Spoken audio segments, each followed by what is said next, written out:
नमस्कार साथियों की फैक्ट में आप सभी का स्वागत है। उम्मीद करता हूं कि आप सभी लोग बेहतर होंगे। सभी सनातनी और राष्ट्रवादी भाई बहनों से अपील रहेगी कि चैनल को सब्सक्राइब करिएगा, वीडियो को लाइक और अधिक से अधिक लोगों तक शेयर कर दीजिएगा।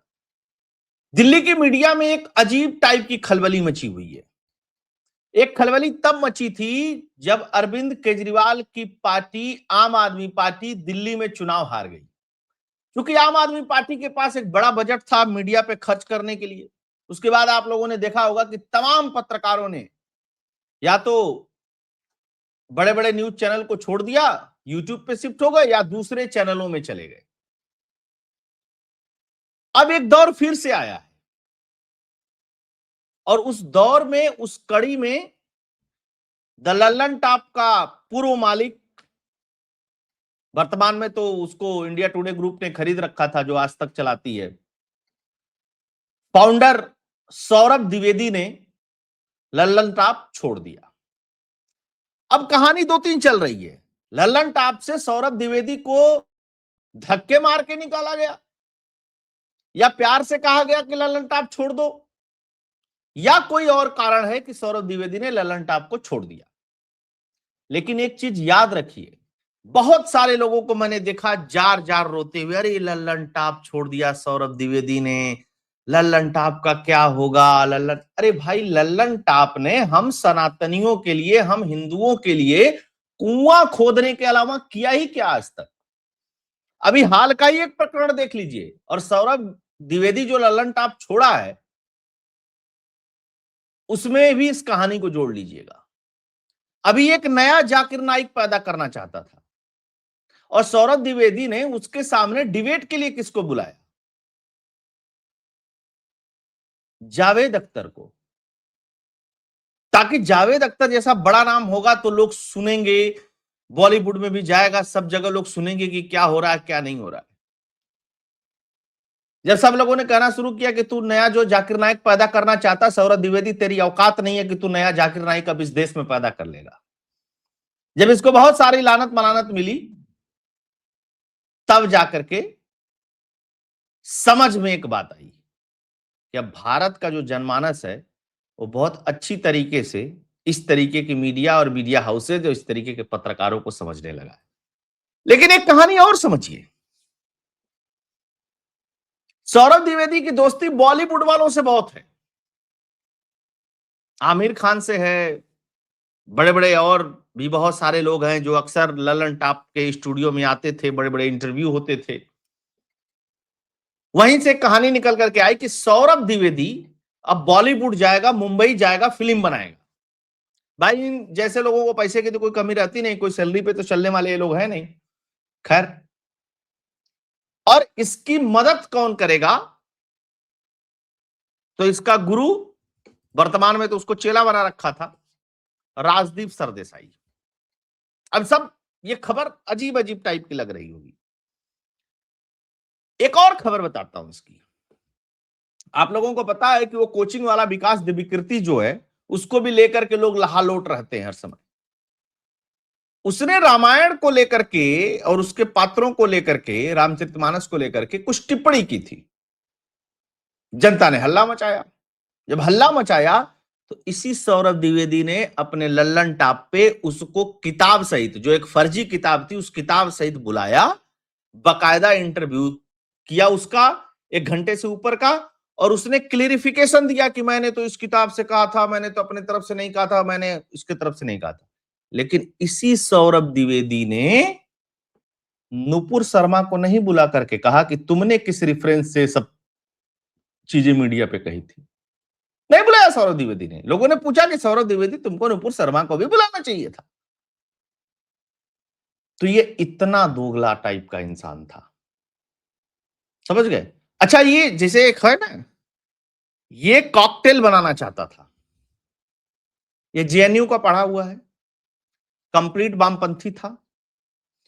कानपुर बुंदेलखंड के जिस एरिया से ये आता था उस एरिया में बहुत समस्याएं थी।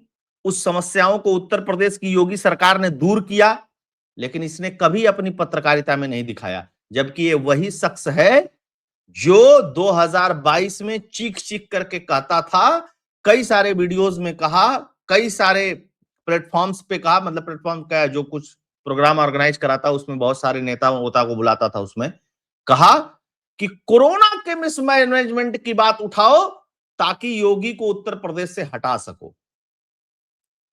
ये पत्रकारिता की बात करते हैं।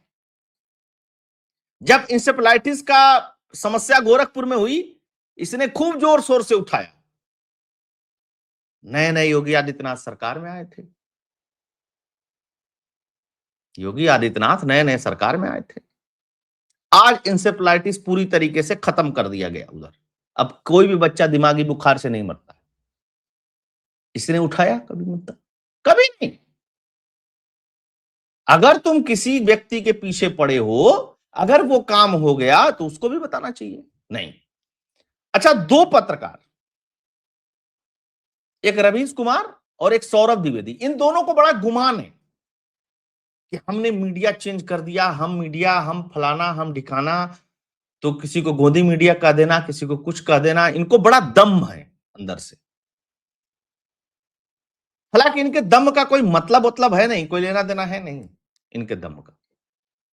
फर्जी का दम है, जैसे होता है ना कि किसी की ब्रांडिंग करके बना दिया गया कि नहीं नहीं बहुते बड़के वाले पत्रकार है, इनके जैसी तो पत्रकारिता है ही नहीं। मैंने सिर्फ 2 3 4 उदाहरण दिए आपको, आप इसी से जज कर लीजिएगा। साल भर से क्या हो रहा था, लल्लन टॉप में इसने जिसको हायर किया था अपने समय में, जो बड़े चेहरे, प्रमुख चेहरे लल्लन टॉप के बन गए थे, वो सब नौकरी छोड़ छोड़ करके धीरे धीरे जा रहे थे या यूट्यूबर बन गए। एक तो अभिनव पांडे है, आपने उसको देखा होगा, वो द न्यू पिंच शुरू किया।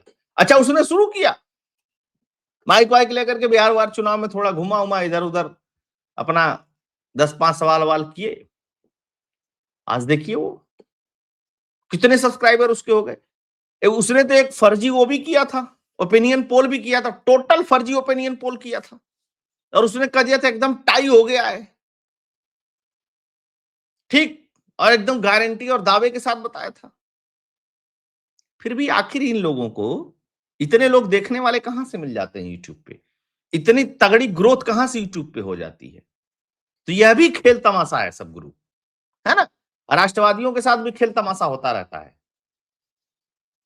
अच्छा, अब फिर से आते हैं उसी ललन टॉप पे। जेएनयू का पढ़ा लिखा है, इंडिया टुडे ग्रुप ने ललन टॉप इसने शुरू किया था, द ललन टॉप, उसको खरीद लिया था। खरीदने में क्या डील हुई थी भगवान जाने, किसी को कुछ पता नहीं। 2016 में ये शुरू हुआ था। ये सब बातें तो आप जानते हैं। राजदीप सरदेसाई इससे बहुत सीनियर पत्रकार था, लेकिन इसने एक शो शुरू किया, नेतागिरी। आप उसकी शब्दावली सुनिएगा। पहले 5 मिनट ये दोनों लड़ते थे, एक दूसरे की उधेड़ते थे कि तू अरमानी का सूट पहनता है, तो फिर वो बताता तू अमित शाह के बगल में बैठ करके किया, तो मैंने तो यहां पे बैठ करके किया, तो मैंने वहां पे बैठ करके किया। ये दोनों,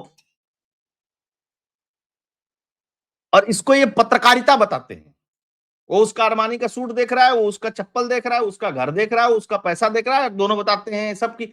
बहुत महान पत्रकार ये सब बात कर सकते हैं, और सामान्य पत्रकार तो कर ही नहीं सकता। और हम जैसे एनालिस्ट तो खैर कुछ कह ही नहीं सकते हैं, हम लोग पत्रकार तो है नहीं। खैर, इसने वाम पंथ का इंटरनल पार्ट लगा करके, ऊपर से हिंदुत्व का लेप पोत करके, इसने बहुत ट्रेंड और नैरेटिव सेट करने की कोशिश की है इस देश के अंदर। इस बात को आप जान लीजिएगा। वो लल्लन टॉप को कितना बड़ा बना दिया, उसको कितना बड़ा बना दिया, इसको कितना बड़ा बना दिया। भाई, हिंदुओं का क्या फायदा हुआ? नाम तो तेरा सौरभ द्विवेदी है ना, कलावा भी बांध लेता है कभी कभी। तेरे पत्रकारिता से इस देश के बहुसंख्यकों का क्या फायदा हुआ? किसी भी वर्ग का, किसी पिछड़े वर्ग का, किसी दलित वर्ग का, किसी सामान्य वर्ग का, किसी का कुछ फायदा हुआ? धर्म का कुछ फायदा हुआ? देश का कुछ फायदा हुआ? कुछ नहीं। ये वो शख्स है जो आमिर खान जैसों को बुला बुला करके 4-4 5-5 घंटे का शो शूट करते हैं। सुन लेंगे तो लगेगा कि कितना वाहियात है। तो ऐसे व्यक्ति के लिए क्या जार जार रोना भाई। कुछ लोग कह रहे हैं अरे बड़ा ट्रेंड सेटर था, ट्रेंड सेटर, ट्रेंड, सबको पता है कितना बड़ा ट्रेंड सेटर था। बेसिकली ये अब क्रांति कर रहा था, और अरुण पुरी को क्रांति बर्दाश्त नहीं है। क्योंकि अरुण पुरी ऑलरेडी क्रांति कर चुके हैं ना। आप वो दौर याद करिएगा जब राहुल गांधी की लॉन्चिंग होती थी और इंडिया टुडे के मैगजीन के कवर पेज पे राहुल गांधी छपते थे। एक बार नहीं, कितने बार कवर पेज पे राहुल गांधी छपते थे। और अरुण पुरी वो शख्स है जो पत्रकार नहीं होते हुए भी एक बार किसी शख्स का इंटरव्यू लिया है तो उसका नाम है सोनिया गांधी। अरुण पुरी ने आज तक एक ही इंटरव्यू ही किया है सोनिया गांधी का, इसके अलावा कोई इंटरव्यू नहीं है अरुण पुरी का। आप देख ही नहीं सकते, कहीं मिलेगा ही नहीं, इंडिया टुडे के जो मालिक हैं आज के डेट में। लेकिन मीडिया जो दिल्ली की है ना, वो बैलेंस नीति पे चलती है कि कुछ इधर वाले भी रख लो, कुछ उधर वाले भी रख लो, कुछ इसको भी मिला लो, कुछ उसको भी मिला लो, कॉकटेल बना करके मजे लेते रहो। आप जान लीजिएगा। अच्छा, ये लिंक यही नहीं जाता है, ये लिंक अर्णव गोस्वामी तक भी जुड़ता है, विकास दिव्यकीर्ति तक भी जुड़ता है, जावेद अख्तर तक भी जुड़ता है, आमिर खान तक भी जुड़ता है, और भी बहुत सारे लोग हैं। तो ये मुंबई जा रहा है, ऐसी खबर है, वहां कोई फिल्म उलिम बनाएगा, इसका पुराना शौक है फिल्म उलिम बनाना। तो इसने कहा क्या, थोड़ा सा वो ट्वीट भी दिखा देते हैं, है ना, तब और समझ में आ गया। ये तो लिख ही दिया गया, the Lalan top founder Saurabh Dwivedi step down after 12 year, है ना, इंडिया टुडे ग्रुप फलाना ठिकाना। अच्छा चल भाई आगे बढ़ते हैं। इसने लिखा, ट्वीट किया कि यूं ही आबाद रहेगी दुनिया, हम न होंगे कोई हमसा होगा। अच्छा, तेरे जैसा कैसे हो जाएगा भाई। अच्छा चल ठीक है, शुक्रिया द ललन टॉप, मान पहचान और ज्ञान के लिए एक अल्प विराम के बाद नई यात्रा की तैयारी, फलाने की शेर। ठीक है भाई, कोई बात नहीं, नई यात्रा और नई तैयारी यही है। दो ही तैयारी हो सकती है, एक तैयारी कि यूट्यूब पे आ जाओगे, वो मुझे बहुत मुश्किल लगता है। तो ये जो बॉलीवुड वाली जो कहानी चल रही है ना, क्योंकि बॉलीवुड वालों से रिश्ता बहुत बढ़िया है इसके, तो ये उधर ही जाएगा और उधर ही कुछ करेगा। तो ये बहुत जार जार रोने वाली बात नहीं है, लेकिन याद रखना चाहिए कि विकास दिव्यकीर्ति को बुला करके जिस तरीके का क्लेरिफिकेशन इसने रामायण के उद्धरण पे दिया था, जो उसने गलत बयानी की थी और उसका रेफरेंस बुला करके किताब उताब दिखवाया था, वो काम इसने नुपुर शर्मा के साथ नहीं किया, लल्लन टॉप भी छोड़ दिया। तो हमें क्या फर्क पड़ता है कि छोड़ के चला जाया रहे, फलाना करे ढिकाना करे। याद रखिएगा, ये वही लोग हैं जिन्होंने मीडिया की विश्वसनीयता को खत्म कर दिया। कई बार गलत रिपोर्टिंग की है इसने, कई बार उस ट्वीटों को, उन वीडियोस को इसने डिलीट किया है, और बायस्ड होके। अभी तो आप कुछ दिन से देख रहे थे, थोड़ा सा इसका शिफ्टिंग चल रहा था, तो लोगों ने कुछ कहना शुरू किया कि अरे तू भी गद्दी मीडिया हो गया है, ऐसा हो गया वैसा हो गया। तो ये फिर से बुलाया, जावेद अख्तर को बुलाओ और मौलवी को बुलाओ, ये लोग बताएंगे कि गॉड होता है कि नहीं होता है, अल्लाह होता है कि नहीं होता है। और फिर उसके बाद बता दिया गया जावेद अख्तर हार गए, वो जीत गया, और पूरा एकदम जबरदस्त तरीके से चीजें चली। जावेद अख्तर कौन होता है बहस करने वाला, मतलब कितना ज्ञानी है जावेद अख्तर। वही जावेद अख्तर है ना जो जबरदस्ती हर फिल्म में एक रहीम चाचा को घुसेड़ देता था। ये वही जावेद अख्तर है ना जो कहता है मैं तो नास्तिक हूं, लेकिन मुस्लिम नास्तिक हूं। अगर तुम मुस्लिम हो तो नास्तिक कैसे हो। ये है दोस्तों खबर। तो बहुत वो नहीं है, ठीक है, एक और वामपंथ का चोला अंदर से पहनने वाला, ऊपर से हिंदू का लेप लगाने वाला जा रहा है मीडिया छोड़ करके, अच्छी ही खबर है। बहुत सारे लोग इस समय जुड़े हुए हैं, सभी लोगों से आग्रह रहेगा कि वीडियो को लाइक कर दीजिएगा, अधिक से अधिक लोगों तक शेयर करिएगा, मजे लीजिएगा भाई, लोड नहीं लेते हैं। जो हिंदुत्व के लिए काम करेगा, जो सनातन के लिए काम करेगा, जो राष्ट्र के लिए काम करेगा, उसकी जय जयकार होगी, उसकी जिंदाबाद होगी। शेष कोई हमारे लिए मायने नहीं रखता, कोई भी हो, कितना भी बड़ा हो, उससे कोई फर्क नहीं पड़ता है। तो अगर आप डोनेट और कंट्रीब्यूट करना चाहते हैं तो फोन पे और पेटीएम का नंबर भी स्क्रीन पे दिया हुआ है। मैंने वो डिजाइन थोड़ा सा बदल दिया है, बहुत सारे लोग कह रहे थे कि नंबर समझ में नहीं आता है या कुछ व्हाटएवर जो भी था। वीडियो को शेयर कर दीजिएगा, चैनल को सब्सक्राइब करिएगा। जय हिंद, जय भारत, जय श्री राम।